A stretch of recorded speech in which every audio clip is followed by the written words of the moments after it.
আজকের ভিডিওতে আমি আপনাদের দেখাবো কিভাবে গুগল ফর্ম তৈরি করে ইনফরমেশন কালেক্ট করা যায় এবং সেই ইনফরমেশন দিয়ে আবার পরবর্তীতে গুগল স্প্রেডশিট তৈরি করা যায় এবং সেখানেই ওই ইনফরমেশনগুলোকে সেভ করা যায়। তো আমি এখানে আছি হচ্ছে গুগল ড্রাইভে। আমি গুগল ড্রাইভের ভিতরে যে শিট টিউটোরিয়াল নামে একটা ফোল্ডারে আছি। তো প্রথমেই আমি এই যে নিউয়ে যাচ্ছি, নিউ প্লাস চিহ্ন দেওয়া যাচ্ছে, সেখানে গুগল ফর্ম এখানে যদি আমি ক্লিক করি তাহলে একটা এমটি ফর্ম তৈরি করে দিবে আমাকে প্রথমেই।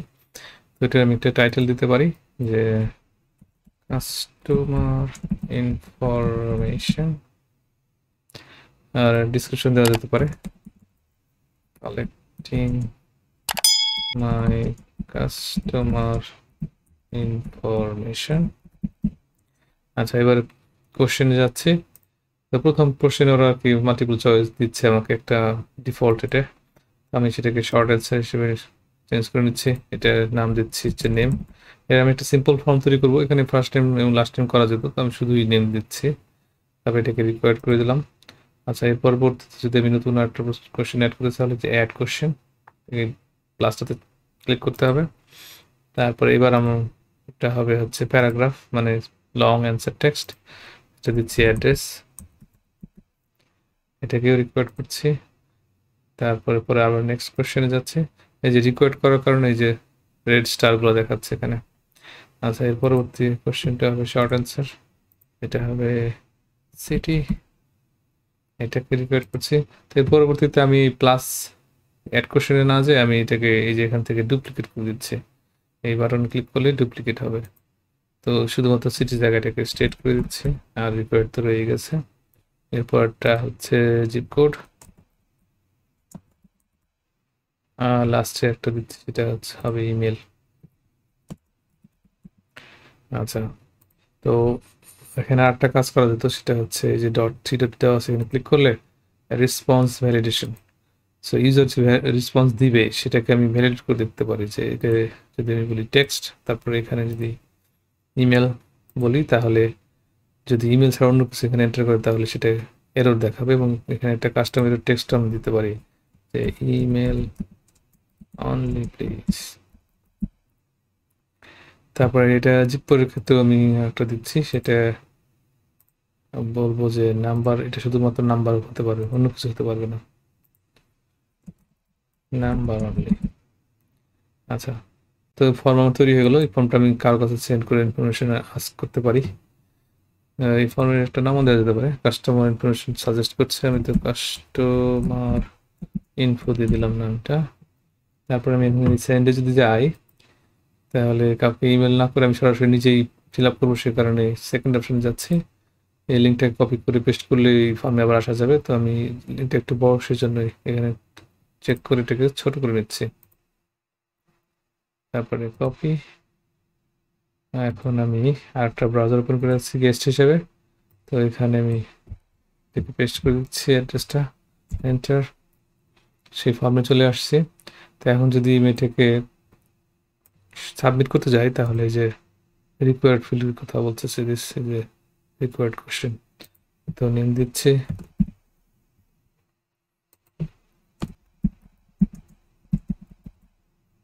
তারপরে অ্যাড্রেস একটা বানিয়ে দিচ্ছি।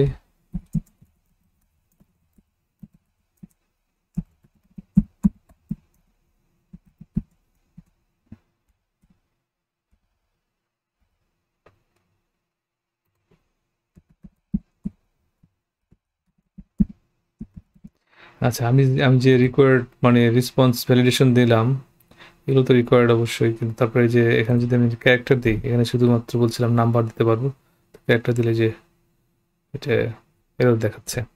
তারপরে এখানে যদি ইমেল অ্যাড্রেস সম্পূর্ণটা না দেই তাহলে এখানেও এই যে email only please.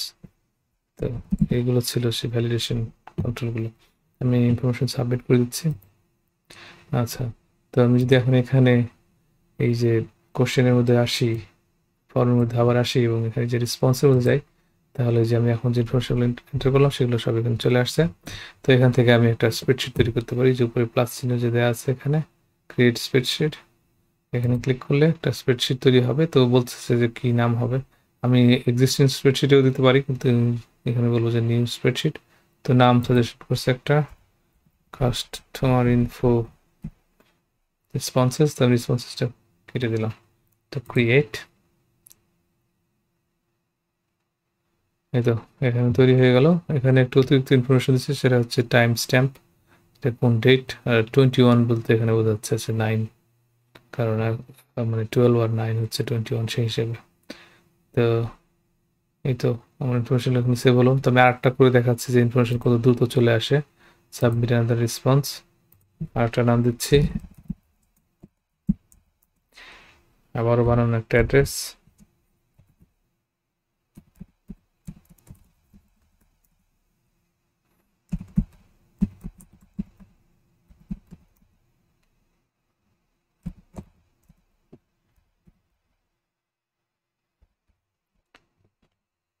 Email, submit করে দিচ্ছি। এই দেখেন তৎক্ষণাৎ ইনফরমেশন এখানে চলে আসছে। তো এইভাবে আমরা কি ফর্ম তৈরি করে এই ইনফরমেশন কালেক্ট করে সেই ইনফরমেশন আবার এরকম একটা স্প্রেডশিটে সেভ করতে পারি। তো এই ফর্মটা আমি শুধুমাত্র এখানে যে কোশ্চেনগুলো দিয়েছি বেশিরভাগই শর্ট অ্যান্সার বা লং অ্যান্সার, কিন্তু এখানে আরও অপশন আছে, আপনারা প্রয়োজন মতো ওই যে মাল্টিপল চয়েস, চেকবক্স, তারপর যে কোনোটা যেটা দরকার হয় সেটা করে নেবেন। তো আমি আশা করি এটা বোঝাতে পারছি কীভাবে একটা ফর্ম তৈরি করা যায় এবং সেই ফর্ম থেকে ইনফরমেশন এরকম স্প্রেডশিটে সেভ করা যায়। তো পরবর্তী ভিডিও দেখা আমন্ত্রণ জানিয়ে এখানে শেষ করছি।